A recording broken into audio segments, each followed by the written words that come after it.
Customer had us out for annual maintenance. This is a Weil Mclain GV90. Has a storage tank or an indirect, and upstairs has an air handler for the heat. Same as this guy right here. So as far as maintenance on these, it's pretty basic. It's got a condensate trap.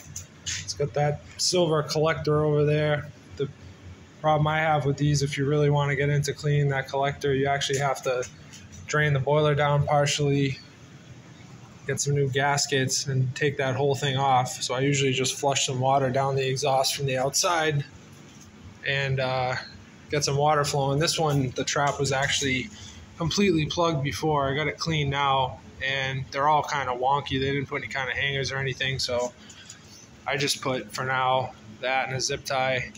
But it's flowing free now. Clean the air inlet hose right there. Pull the igniter out, let it cool down to room temperature, and ohm it out between 40 and 95 ohms. This one checks out okay. One thing I noticed with this boiler, they have a mouse problem. This is a new house too. I think it's only like 2 years old. And you can't see it too much now, but you can still see the urine, and even on top of the capacitor. And back here, there's a lot of mouse shit still. So I got to talk to the customer about them getting some pest control, because I ended up redoing the TT connection because one of them had a nick in it, but eventually they might get a short, or if they pee on that motor or something, they could have an issue. I'm going to bump the pressure up a little bit, just a couple PSI. And the other thing with these is you're cleaning the burner. I mean, it's a little sooty in there if you look through there, but again, you got to get a whole gasket kit to take this off, and it comes with a new igniter and everything. So I'll talk to the customer about the future. Maybe next year he'd want to get more into it, but doing any of this, like removing the collector, you actually have to cut the vent, and none of this is set up to do that. Whoever installed it, they just threw it in. They probably don't care. They probably don't service the units.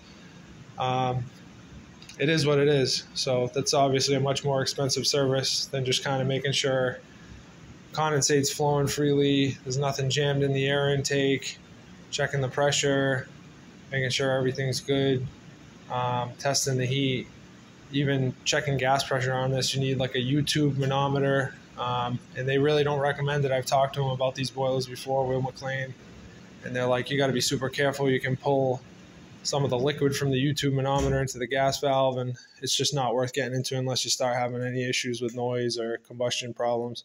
So I'll let the customer know that, and there's not much more to it, just kind of a quick cleaning, and I don't know, that's about it. If you like videos like this, talking about hydronic heat, I am a plumber, but I get into a lot of hydronic heat. It's primarily what I do, especially during the winter time, and I definitely try to share more stuff. It's hard to film working for a company and being busy, but I figure if anybody learns anything off what I put out, and it's just nice to interact with other people in the field, yeah, give it a like and subscribe, because I'm pretty new to this.